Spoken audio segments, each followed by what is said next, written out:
ராஜா, நான் என்னடா உனக்கு குறை வச்சேன்? என்னை விட்டுட்டு போயிட்டேடா ராஜா. அப்பா.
ரிச்சா இருக்கிறார் எம்டி.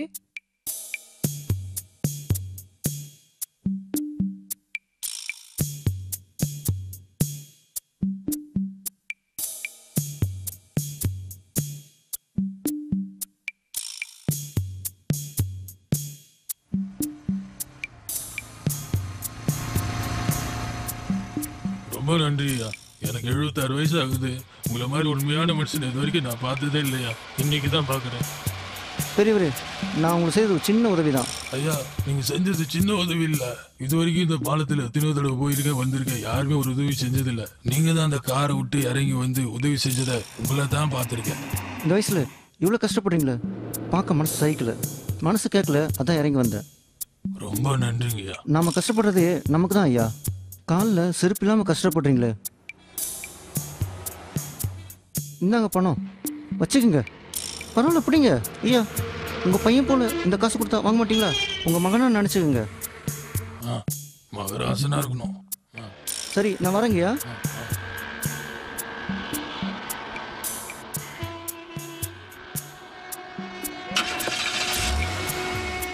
டிரைவர், வண்டி எடுப்பா.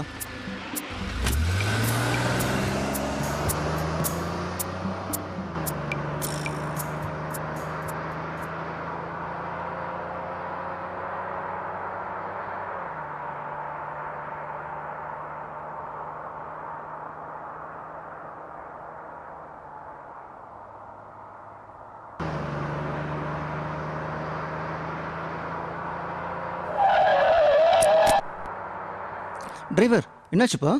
சார், உங்ககிட்ட ஒரு விஷயம் ஒன்று கேட்கணும். சரி, கேளுப்பா. நீங்கள் ஒரு வார்த்தை சொல்லியிருந்தா அந்த ரிச்சாகாருக்கு நானே உதவி இருப்பேன் சார். ஆனால் உதவின்னு வந்தா நீ செஞ்சனப்பா, நான் செஞ்சனப்பா, எல்லாம் ஒன்று தானே. நீங்கள் எவ்வளோ படிச்சிருக்கீங்க, அது இல்லாமல் ஒரு பெரிய கம்பெனிக்கு எப்படி வேற. அதான் தம்பி, ஆரம்பத்தில் நானும் ஒரு ரிக்ஷாக்காரனா வாழ்க்கை ஆரம்பித்தேன் சார். ஆமாம்ப்பா.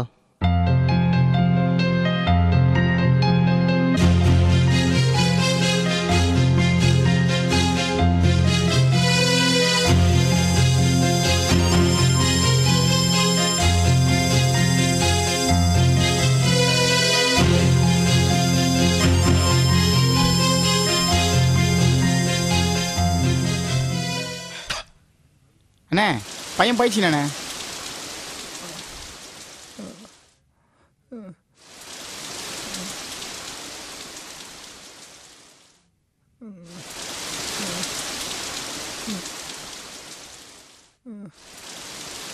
ஏய், அண்ணன் தான் உன்னை காப்பாத்தினாரு.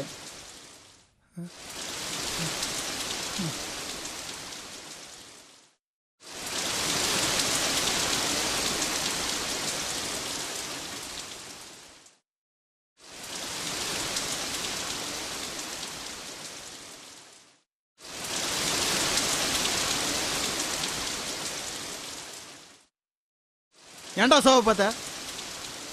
டேய் ஏன்டா சாவை பார்த்த? ஏன்னா என்ன காப்பாத்துன? டேய் ஏன்டா சாவை பார்த்த? ஏன்னா என்ன காப்பாத்துன?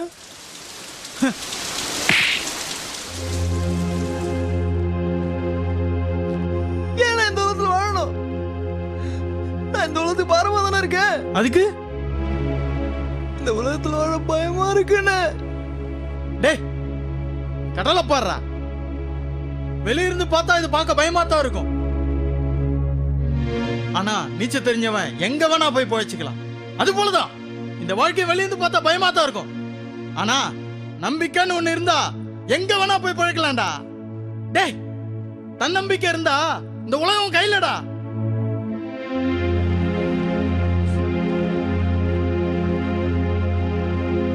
எங்க அம்மாவே சாவ சொல்லிட்டாங்கண்ணா. எதுக்குடா? வேலைக்கு போலண்ணா. வேலைக்கு போறதானே? அடிச்ச படிப்புக்கு வேலை இல்லைண்ணே. ஆமா என்ன படிச்சிருக்க நீ? 10வது ஃபெயிலு. 10th ஃபெயிலுக்கு கலெக்டர் வேலையா கிடைக்கும்? டேய் ஏதா வேலை கொடுத்தா சரியா? சரிண்ணா. ஏ முத்து வாங்க. என்னண்ணா? இவனுக்கு ஒரு ரிக்ஷா வாங்கி கொடுக்குறியா? அதனாலண்ணா வாங்கி கொடுத்துலண்ணா. என்ன ஒன்று டெய்லி வாடகை 15 ரூபா தரணும். டேய் வாடகை கரெக்டா கட்டுவல்ல? கட்டுவேண்ணா. அவ்வளவுதான், ரிக்ஷா ஓட்டி போயிச்சுக்கடா. பழைக்க வழியா இல்ல உலகத்துல. டேய் தம்பி, உலகத்துல எந்த அம்மாவுமே தான் பெத்த பிள்ளைய சாக சொல்ல மாட்டா.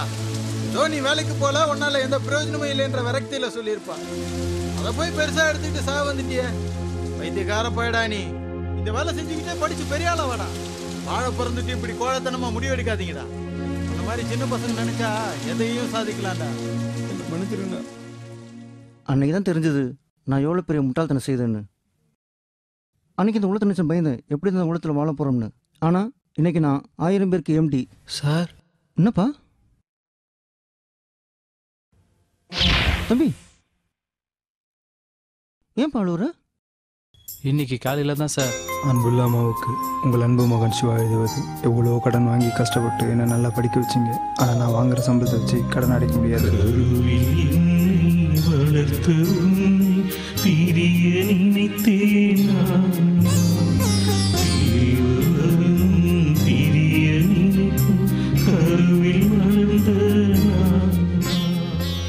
நான் இறந்த பிறகு என்னுடைய இன்சூரன்ஸ் பணம் வரும். அதை வச்சு கடனெல்லாம் அடைச்சிட்டு நீங்கள் சந்தோஷமாக இருக்கணும். அதான் என்னுடைய ஆசை.